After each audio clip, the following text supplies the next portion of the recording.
नमस्कार प्रिय भक्तजनों, आपके अपने चैनल शिवाशिष्य कथा पर आपका हार्दिक स्वागत है। तो आइए आज श्रवण कर लेते हैं बृहस्पतिवार व्रत कथा। भारतवर्ष में एक प्रतापी और दानी राजा राज्य करता था। वह नित्य गरीबों और ब्राह्मणों की सहायता करता था, पर यह बात उसकी रानी को अच्छी नहीं लगती थी। वह न ही गरीबों को दान देती, न ही भगवान का पूजन करती थी और राजा को भी दान दक्षिणा देने से मना किया करती थी। एक दिन राजा शिकार खेलने वन को गए हुए थे, तो रानी महल में अकेली थी। उसी समय बृहस्पति देव साधु वेश में राजा के महल में भिक्षा के लिए गए और भिक्षा मांगी। रानी ने भिक्षा देने से इनकार किया और कहा, हे साधु महाराज, मैं तो दान पुण्य से तंग आ गई हूँ। मेरा पति सारा धन लुटाते रहते हैं। मेरी इच्छा है कि हमारा सब धन नष्ट हो जाए, फिर न रहेगा बांस न बजेगी बांसुरी। साधु ने कहा, देवी तुम तो बड़ी विचित्र हो। धन संतान तो सभी चाहते हैं, पुत्र और लक्ष्मी तो पापी के घर भी होनी चाहिए। यदि तुम्हारे पास अधिक धन है तो भूखों को भोजन दो, प्यासों के लिए प्याऊ बनवाओ, मुसाफिरों के लिए धर्मशालाएं खुलवाओ। जो निर्धन अपनी कुंवारी कन्याओं का विवाह नहीं कर सकते, उनका विवाह करा दो। और ऐसे कई काम हैं जिनके करने से तुम्हारा यश लोक परलोक में फैलेगा। परंतु रानी पर इस उपदेश का कोई प्रभाव न पड़ा। वह बोली, महाराज आप मुझे कुछ न समझाएं। मैं ऐसा धन नहीं चाहती जो मैं हर जगह बांटती फिरूं। साधु ने उत्तर दिया, यदि तुम्हारी ऐसी इच्छा है तो तथास्तु।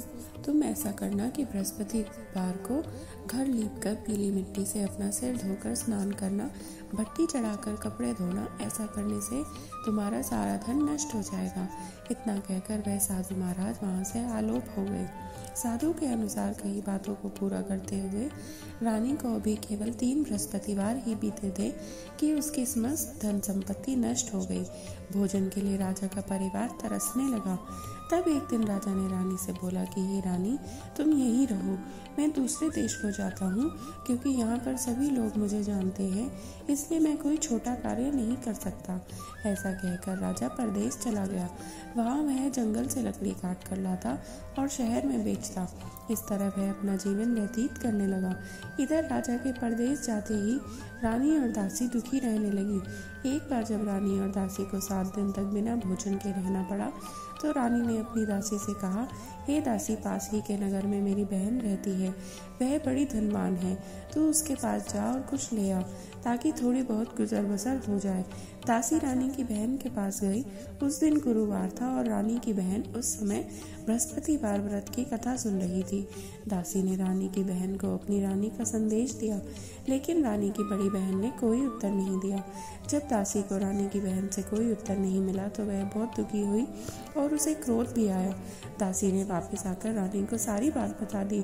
सुनकर रानी ने अपने भाग्य को कोसा। उधर रानी की बहन ने सोचा कि मेरी बहन की दासी आई थी, परंतु मैं उससे कुछ नहीं बोली, इससे वह बहुत दुखी हुई होगी। कथा सुनकर और पूजन समाप्त करके वह अपनी बहन के घर आई और कहने लगी, हे बहन, मैं बृहस्पतिवार का व्रत कर रही थी और उसकी कथा सुन रही थी। तुम्हारी दासी मेरे घर आई, पर जब तक कथा होती है तब तक ना तो उठते हैं और ना ही बोलते हैं, इसलिए मैं कुछ नहीं बोली। कहो, दासी क्यों गई थी? रानी बोली, बहन, तुमसे क्या छिपाऊं, हमारे घर में तो खाने को अनाज तक नहीं है। ऐसा कहते कहते रानी की आंखें भर आई। उसने दासी समेत पिछले 7 दिनों से भूखे रहने की बात अपनी बहन को विस्तार पूर्वक सुना दी। रानी की बहन बोली, देखो बहन, भगवान बृहस्पति देव सबकी मनोकामना को पूर्ण करते हैं। देखो, शायद तुम्हारे घर में अनाज रखा हो। पहले तो रानी को विश्वास नहीं हुआ, पर बहन के आग्रह करने पर उसने अपनी दासी को अंदर भेजा तो उसे सचमुच अनाज से भरा एक घड़ा मिल गया। यह देखकर दासी को बड़ी हैरानी हुई। दासी रानी से कहने लगी, हे रानी, जब हमको भोजन नहीं मिलता तो हम व्रत ही तो करते हैं, इसलिए क्यों ना इनसे व्रत और कथा की विधि पूछ ली जाए, ताकि हम भी व्रत कर सके। तब रानी ने अपनी बहन से बृहस्पतिवार व्रत के बारे में पूछा। उसकी बहन ने सारी विधि बतलाई और कहा कि बृहस्पतिवार के व्रत में चने की दाल और मुनक्का से विष्णु भगवान को केले की जड़ में पूजन करें और दीपक जलाएं, व्रत कथा सुने और पीला भोजन ही करें। इससे बृहस्पति देव अत्यंत प्रसन्न हो जाते हैं। व्रत और पूजन विधि बताकर रानी की बहन अपने घर को लौट गई। 7 दिन बाद जब गुरुवार आया तो रानी और दासी ने व्रत रखा, घुड़साल में जाकर चना और गुड़ लेकर आई, फिर उससे केले की जड़ तथा विष्णु भगवान का पूजन किया। अब पीला भोजन कहाँ से लाए, इस बात को लेकर दोनों बहुत दुखी थे। चूंकि उन्होंने व्रत रखा था इसलिए बृहस्पति देव उनसे प्रसन्न हो गए, इसलिए वे एक साधारण व्यक्ति का रूप धारण करके 2 थालों में सुंदर पीला भोजन दासी को दे गए। भोजन पाकर दासी प्रसन्न हुई और फिर रानी के साथ मिलकर भोजन ग्रहण ही किया। उसके बाद वे सभी गुरुवार को व्रत और पूजन करने लगे। बृहस्पति भगवान की कृपा से उनके पास फिर से धन संपत्ति आ गई, परंतु रानी फिर से पहले की तरह आलस करने लगी। तब दासी बोली, देखो रानी, तुम पहले भी इसी प्रकार आलस्य करती थी, तुम्हें धन रखने में कष्ट होता था, इस कारण सभी धन नष्ट हो गया, और अब जब भगवान बृहस्पति की कृपा से धन मिला है तो तुम्हें फिर से आलस्य होता है। रानी को समझाते हुए दासी कहती है कि बड़ी मुसीबतों के बाद हमने यह धन पाया है, इसलिए इसे हमें दान पुण्य करना चाहिए, भूखे मनुष्यों को भोजन कराना चाहिए और इस धन को शुभ कार्यों में खर्च करना चाहिए, जिससे तुम्हारे कुल का यश बढ़ेगा, स्वर्ग की प्राप्ति होगी और तुम्हारे पितृ भी अत्यंत प्रसन्न होंगे। दासी की बात मानकर रानी अपना धन शुभ कार्यों में खर्च करने लगी, जिससे पूरे नगर में उसका यश फैलने लगा। बृहस्पतिवार व्रत कथा के बाद श्रद्धा के साथ आरती की जानी चाहिए। इसके बाद प्रसाद बांटकर उसे ग्रहण कर लेना चाहिए। एक दिन राजा दुखी होकर जंगल में एक पेड़ के नीचे आसन जमा कर बैठ गया। वह अपनी दशा को याद करके व्याकुल होने लगा। बृहस्पतिवार का दिन था। एकाएक उसने देखा कि निर्जन वन में एक साधु प्रकट हुए। वह साधु वेश में स्वयं बृहस्पति देव थे। लकड़हारे के सामने आकर बोले, हे लकड़हारे, इस सुनसान जंगल में तू चिंता में मग्न क्यों बैठा है? लकड़हारे ने दोनों हाथ जोड़कर प्रणाम किया और उत्तर दिया, महात्मा जी, आप तो सब जानते हैं, मैं क्या कहूँ। यह कहकर रोने लगा और साधु को अपनी आत्मकथा सुनाई। महात्मा जी ने कहा, तुम्हारी स्त्री ने बृहस्पति के दिन बृहस्पति भगवान का निरादर किया है, जिसके कारण रुष्ट होकर उन्होंने तुम्हारी ये दशा कर दी। अब तुम चिंता को दूर करके मेरे कहने पर चलो तो तुम्हारे सब कष्ट दूर हो जाएंगे और भगवान पहले से भी अधिक संपत्ति देंगे। तुम बृहस्पति के दिन कथा किया करो, 2 पैसे के चने मुनक्का लाकर उसका प्रसाद बनाओ और शुद्ध जल से लोटे में शक्कर मिलाकर अमृत तैयार करो। कथा के पश्चात अपने सारे परिवार और सुनने वाले प्रेमियों में अमृत व प्रसाद बांटकर आप भी ग्रहण करो। ऐसा करने से भगवान तुम्हारी सभी मनोकामनाएं पूर्ण करेंगे। साधु के ऐसे वचन सुनकर लकड़हारा बोला, हे प्रभु, मुझे लकड़ी बेचकर इतना पैसा नहीं मिलता जिससे भोजन के उपरांत कुछ बचा सकूं। मैंने रात्रि में अपनी स्त्री को व्याकुल देखा है। मेरे पास कुछ भी ऐसा नहीं जिससे मैं उसकी खबर मंगा सकूं। साधु ने कहा, हे लकड़हारे, तुम किसी बात की चिंता मत करो। बृहस्पति के दिन तुम रोजाना की तरह लकड़ियां लेकर शहर को जाओ। तुमको रोज से दुगना धन प्राप्त होगा, जिससे तुम भली भांति भोजन कर लोगे और बृहस्पति देव की पूजा का सामान भी आ जाएगा। इतना कहकर साधु अंतर्ध्यान हो गए। धीरे धीरे समय व्यतीत होने पर फिर वही बृहस्पतिवार का दिन आया। लकड़हारा जंगल से लकड़ी काटकर किसी शहर में बेचने गया। उसे उस दिन और दिन से अधिक पैसा मिला। राजा ने चना गुड़ आदि लाकर गुरुवार का व्रत किया। उस दिन से उसके सभी कलेश दूर हो गए, परंतु जब दोबारा गुरुवार का दिन आया तो वह बृहस्पतिवार का व्रत करना भूल गया। इस कारण बृहस्पति देव भगवान नाराज हो गए। उस दिन उस नगर के राजा ने विशाल यज्ञ का आयोजन किया था और शहर में यह घोषणा करा दी थी कि कोई भी मनुष्य अपने घर में भोजन न बनावे, न आग जलावे, समस्त जनता मेरे यहाँ भोजन करने आवे। इस आज्ञा को जो न मानेगा उसे फांसी की सजा दी जाएगी। इस तरह की घोषणा संपूर्ण नगर में करवा दी गई।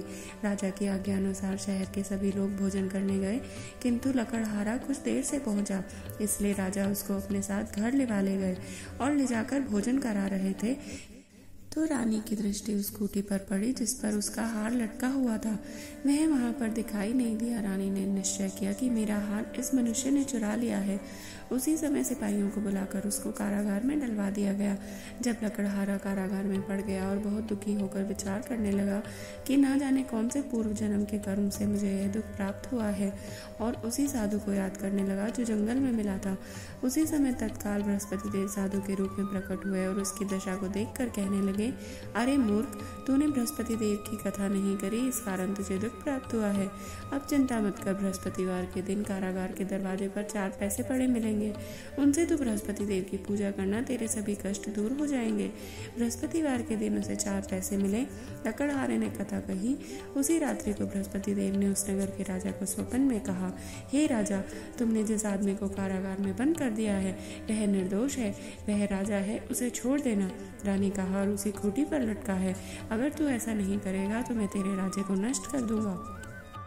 इस तरह रात्रि के स्वप्न को देखकर राजा प्रातःकाल उठा और खूंटी पर हार देखकर लकड़हारे को बुलाकर क्षमा मांगी तथा लकड़हारे को योग्य सुंदर वस्त्र आभूषण देकर विदा किया। बृहस्पति देव की आज्ञा अनुसार लकड़हारा अपने नगर को चल दिया। राजा जब अपने नगर के निकट पहुंचा तो उसे बड़ा आश्चर्य हुआ। नगर में पहले से अधिक बाग, तालाब, कुएं तथा बहुत सी धर्मशाला, मंदिर आदि बन गई है। राजा ने पूछा, यह किसका बाग और धर्मशाला है? तब नगर के सब लोग कहने लगे, यह सब रानी और बांदी के हैं। तो राजा को आश्चर्य भी हुआ और गुस्सा भी आया। तब रानी ने यह खबर सुनी कि राजा आ रहे हैं तो उन्होंने बांदी से कहा, हे दासी, देख, राजा हमको कितनी बुरी हालत में छोड़ गए थे, हमारी ऐसी हालत देखकर कहीं वे लौट न जाए, इसलिए तू दरवाजे पर खड़ी हो जा। आज्ञा अनुसार दासी दरवाजे पर खड़ी हो गई।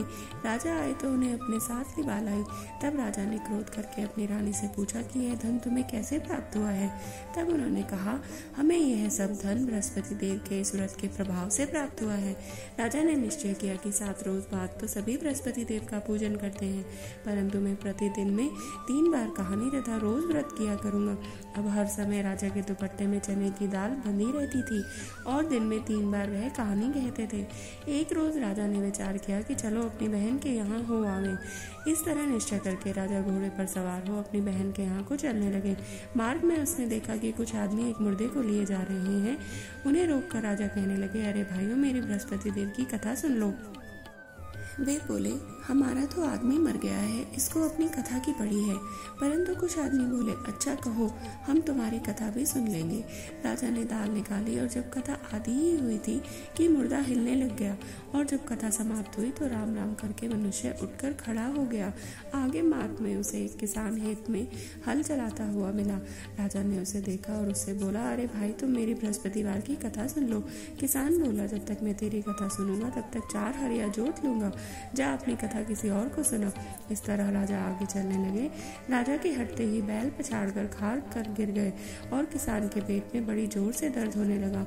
उस समय उसकी माँ रोटी लेकर आई और उसने भी जब यह सब देखा तब अपने पुत्र से सब हाल पूछा और बेटे ने सभी हाल कह दिया। तो बुढ़िया दौड़ी दौड़ी उस घुड़सवार के पास गई और उससे बोली कि मैं तेरी कथा सुनूंगा, तू अपनी कथा मेरे खेत पर चलकर ही कहना। राजा ने बुढ़िया के खेत पर जाकर कथा कही, जिसके सुनते ही वह बैल उठ खड़े हुए और किसान के पेट का दर्द भी बंद हो गया।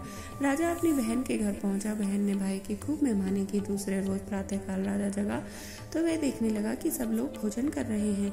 राजा ने अपनी बहन से कहा कि ऐसा कोई मनुष्य नहीं है जिसने भोजन ना किया हो और मेरी बृहस्पतिवार की कथा सुन ले। बहन बोली, हे भाई, ये देश ही ऐसा है, पहले यहाँ लोग भोजन करते हैं, बाद में अन्य कोई काम करते हैं, अगर कोई पड़ोस में हो तो देख आओ। वह ऐसा कहकर देखने लगी, परंतु उसे कोई ऐसा व्यक्ति नहीं मिला जिसने भोजन न किया हो। अतः वह एक कुमार के पास गई जिसका लड़का बीमार था। उसे मालूम हुआ कि उसने यहाँ 3 रोज से किसी ने भी भोजन नहीं किया है। रानी ने अपने भाई की कथा सुनाने के लिए कुमार से कहा और वह तैयार हो गया। राजा ने जाकर बृहस्पतिवार की कथा कही, जिसको सुनकर उसका लड़का ठीक हो गया। अब तो राजा की प्रशंसा होने लगी। एक रोज राजा ने अपनी बहन से कहा कि हे बहन, हम अपने घर को जाएंगे, तुम भी तैयार हो जाओ। रानी की बहन ने अपनी सास से कहा। सास ने कहा, हाँ चली जा, परंतु अपने लड़कों को मत लेकर आना, क्योंकि तेरे भाई के कोई औलाद नहीं है। बहन ने अपने भाई से कहा, हे भाई, मैं तो चलूंगी पर बालक नहीं जाएगा। राजा बोला, जब कोई बालक नहीं जाएगा तब तुम ही क्या करोगी? बड़े दुखी मन से राजा अपने नगर को लौट आया। राजा ने अपनी रानी से कहा, हम निर्वंशी हैं, हमारा मुंह देखने का धर्म नहीं है और कुछ भोजन आदि भी नहीं किया।